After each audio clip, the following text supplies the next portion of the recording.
Welcome back to The Explainer. So, if you've ever caught yourself daydreaming and reflecting on your own ambitions, your desires, those big dreams you hold on to, well, you are in the exact right place today. We're zeroing in on a really foundational piece of writing today, the prologue of a book called The Laws of Hope, specifically dated December 4th, 2005. We're going to unpack the entire architecture of what it actually means to hope according to this text, and really break down its spiritual and philosophical frameworks. Let's get right into it. Are all our hopes truly justifiable, or are they just disguised ego? I want you to take a second and just really let that sink in, because this is the core philosophical problem this source material sets out to solve. Look, we all have hopes, right? We hope for success, maybe some comfort, a bit of recognition, but the text challenges us, right out of the gate, to hold those hopes up to a mirror. It essentially asks us to confront whether the things we are so fiercely wishing for are genuinely good, or if they're actually just a mask for our own selfish egos. To ground our analysis, we're pulling directly from the primary source texts, the English and the original Japanese editions of The Laws of Hope by Ryuho Okawa. Everything we're unpacking today stems directly from the foundational concepts outlined in the prologue of these editions. By digging into these texts, we're examining a philosophical framework that's been presented to readers all over the world, offering a pretty distinct methodology for navigating life's inevitable challenges. All right. Section 1, Self-Examination of Hope.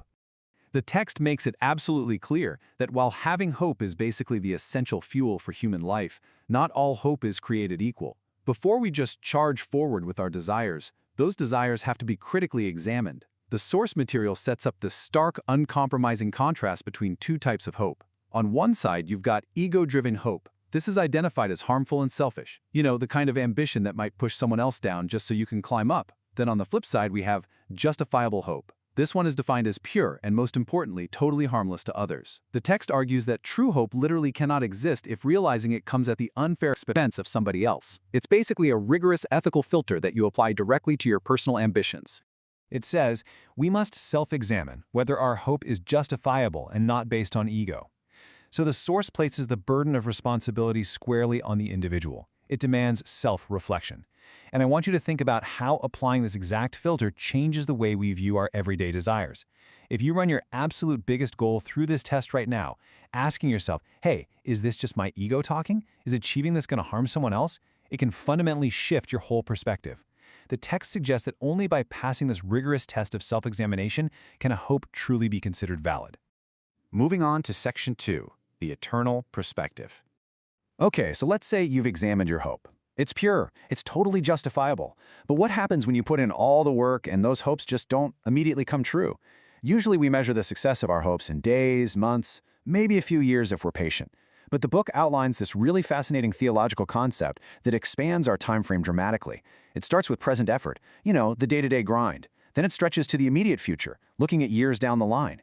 But then it pushes entirely beyond the earthly realm, pointing directly to the afterlife and eternity. The source material argues that a truly justifiable hope doesn't just evaporate if it isn't realized before we pass away. Actually, it carries over. So the crucial point here is this idea of an eternal perspective, maintaining your hope across a long-term spiritual horizon. And this explicitly includes the afterlife, even when immediate results are completely unseen.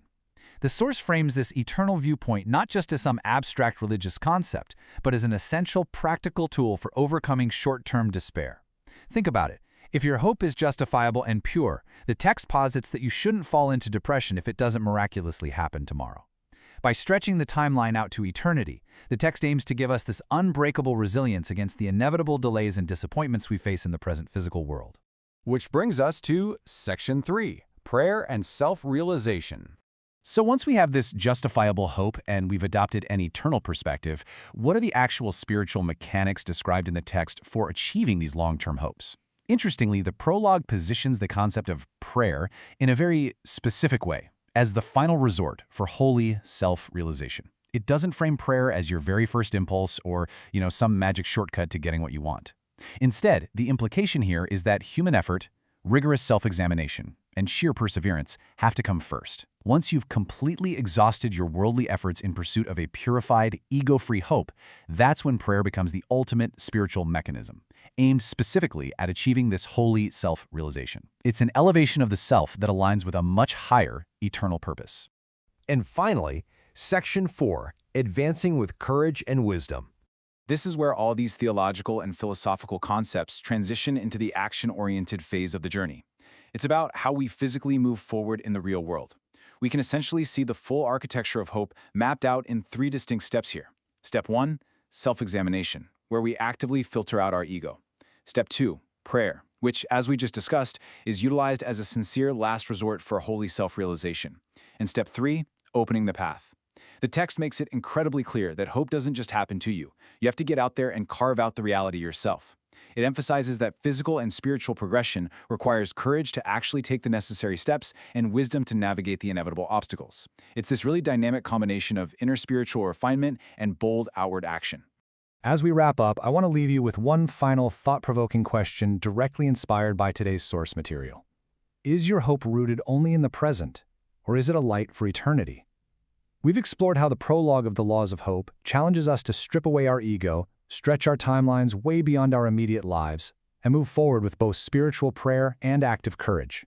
I really invite you to take this structured framework and try applying it to your own life. Examine your hopes today. Ask yourself, are they pure? Are they eternal? Thank you so much for joining me on this explainer. Keep learning, keep questioning, and I'll catch you next time.